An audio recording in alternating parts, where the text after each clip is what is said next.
राधे राधे प्रणाम। हम पूनम अपने यूट्यूब चैनल पूनम सरिता संगीत में आप सबका तहे दिल से स्वागत करते हैं। आज बहुत सुंदर और साईं माता भजन लेके आए। आप सब सुने कैसे लाल कमेंट में ज़रूर बताओ। जय हिंद।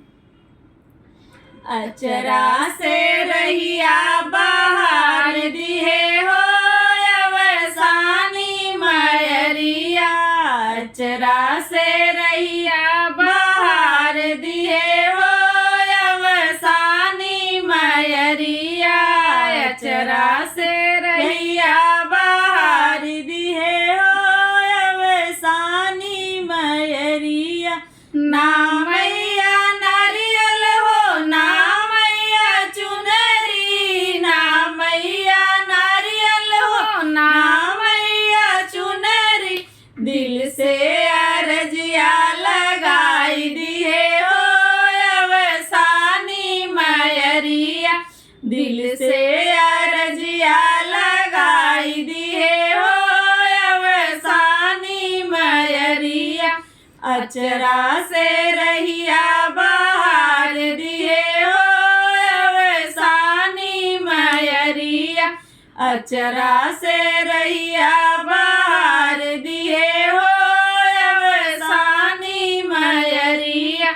ना मैया लैया हो ना मैया चनवा, ना मैया लैया हो ना मैया चनवा, दिल से अर्जिया लगाई दिए हो अवसानी मयरिया, दिल से अर्जिया लगाई दिए हो अवसानी मयरिया।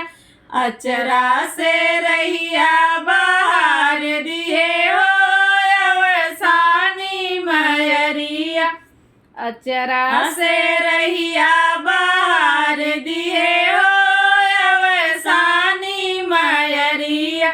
ना मैया घियना हो ना मैया बतिया, ना मैया घियना हो ना मैया बतिया, दिल से अर्जिया लगाई दिए हो अवसानी मयरिया, दिल से अर्जिया लगाई दिए हो अवसानी मयरिया।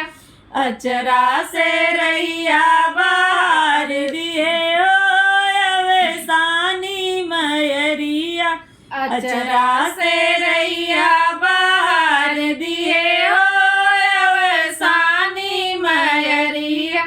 ना मैया फुलवा हो ना मैया गजरा, ना मैया फुलवा हो ना मैया गजरा, दिल से अर्जिया लगाई दिए हो अवसानी मयरिया, दिल से अर्जिया लगाई दिए हो अवसानी मयरिया। अचरा से रहिया बाहर दिए हो अवसानी मयरिया, अचरा से रहिया बाहर दिए